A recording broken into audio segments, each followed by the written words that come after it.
Welcome everyone. Another exciting Thursday video. This one's a little bit different because we're doing a joint video with our friends from ByWater, and I'm Christopher Brannon with the Coeur d'Alene Public Library and the Cooperative Information Network. And I'm George Williams. I'm the Next Search Catalog Coordinator at Northeast Kansas Library System, and with us today, Jessie, Zairo, and Kelly McElligott. And they do this video thing on Monday. So if you watch their video on Monday, they explained how to turn on the OPAC hold waiting cancellation feature in Koha. And now we're going to show you how to make it even better. This is a feature that I've been waiting for a long time, because when people would cancel holds, it's like it just kind of becomes this nebulous place. They sit on the shelf until somebody notices them and pulls them off. So this really fills in a gap that that we've needed filled for a long time. Yeah, it's kind of a cool feature. And one of the nice things about it is very consortium friendly, because it's part of the circulation rules. It's not a global system preference. So if I have some libraries that don't want this feature in our consortium, I don't have to turn it on for them unless they really want it. So let's so George has been playing around with this setting a little bit, because right now, with this feature, you have to actually go into the waiting holds and look at the new tab. And George is going to show that. But there's a new tab there to show you those canceled holds.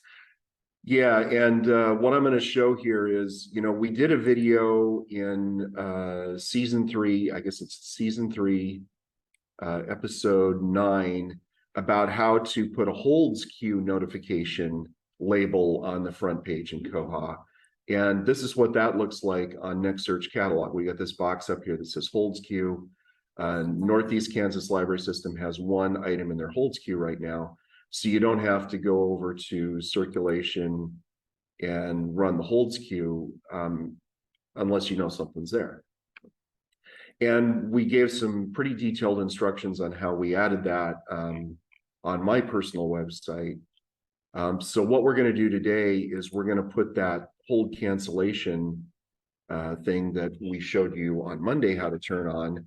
We're going to put a box up here just like that button that tells you if there are any hold cancellations that need to be attended to, because the OPAC holds cancellation doesn't actually cancel the hold. All it does is it sends staff a message saying this patron has a hold waiting on the pickup shelf and they don't want it anymore. They've indicated in the OPAC that they don't want it anymore. So what we've got is a piece of jQuery right here that is going to run a report. And that's the thing that I like about the way that I've restructured this from the original video, is that I've taken it so that all that this jQuery does is it plugs in the values from the report into the homepage in Koha. So whatever kind of crazy thing you want to appear on the homepage that you get from a report, you can write the report to do that. And all this is going to do is put that data in that on the homepage. So the report that I'm running here is for this example is my report number 113. And once again, I've put all of the instructions for how I'm doing this into a web page, and somebody else will create a QR code that will appear on the screen here that will show you where to get that.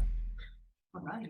So this is the report that I'm running for the koha-US demo. And all it's going to do is the report is going to generate this information here. And then the jQuery is going to put that on the homepage in Koha. So it's really simple. Look at that. But, for Next Search Catalog, we've got reports that, I've already got that holds queue button. And we also have a report that we run regularly called the Missing in Transit report. And so I've got a different report here that I'm going to use to plug all I use to plug all this data into Next Search Catalog.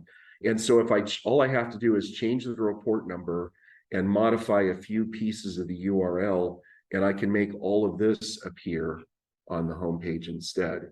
So this will show you not just the cancellation requests, but it's going to show you some other things too. And that's why like I said, it really can make a lot of things happen. So, and actually I've already got this set up so that Christopher has like a presentation to give in a couple of minutes. And so he's worried about running out of time.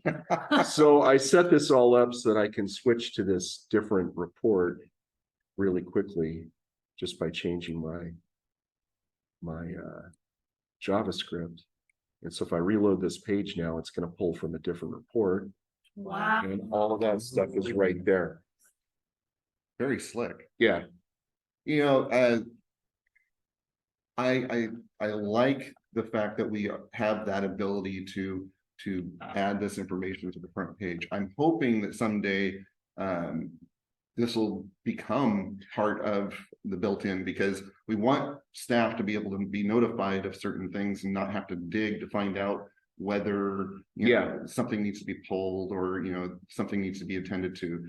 I think that alert panel needs to become a little bit more customizable. Right. Let me go back to the screen share, and this is this all came from part of something that you did early on that I think we did a video about.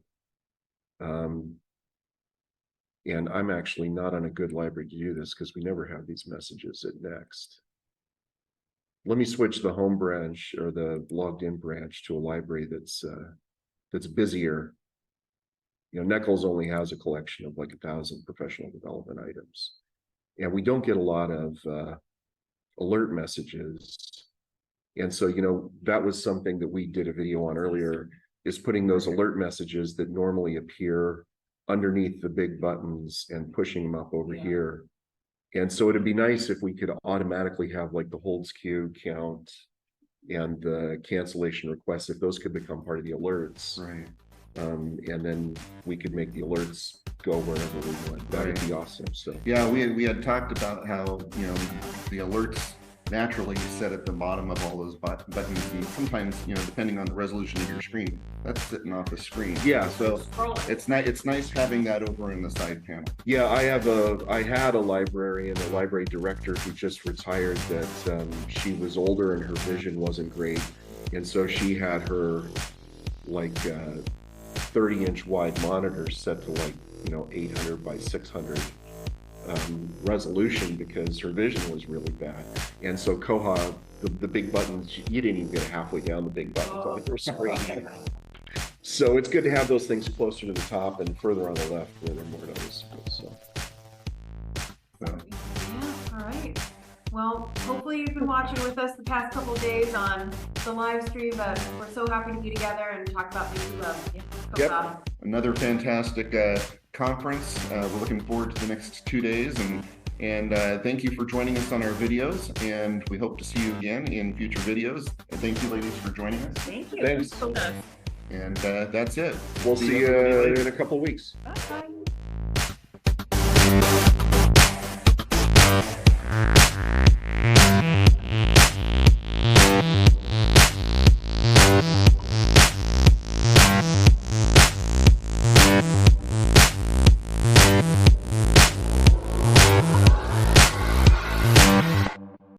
You guys are okay? You got enough screen? We look like we're this. That's good enough. Hi.